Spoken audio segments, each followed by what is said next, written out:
તો મિત્રો આ ભાઈ જે કુલાડીથી કમાતો હોય ને ખાતો હોય છે એ જ કુલાડી પાણીમાં પડી જાય છે.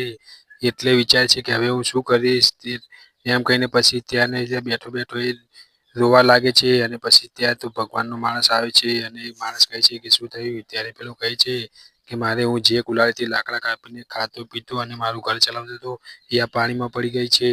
હવે હું શું કરીશ? ત્યારે પેલો ભાઈ કહે છે કે તું ભગવાનને યાદ કર. એટલામાં તો પેલો ભાઈ ગાયબ થઈને કુલાડી લેવા માટે જતો રહે છે અને પછી તરત જ સોનાની કુલાડી લઈને પાણીમાંથી બહાર આવે છે. ત્યારે પેલો કહે છે કે આ કુલાડી મારી નથી. પેલો કહે છે કે તારે તો કુલાડી જોઈએ છે ને?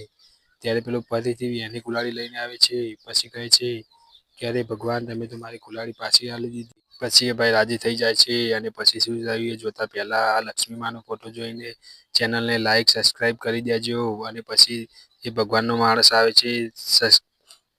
તે પ્રસન્ન થઈને આ ભાઈને સોનાની અને ચાંદીની કુલાડી ફરીથી આપી જાય છે અને બોલે છે કે હું તારી ઈમાનદારીથી પ્રસન્ન થયો છું એટલા માટે તું આ કુલાડી રાખી લે. એમ કહીને આ કુલાડી બે આપી દે છે.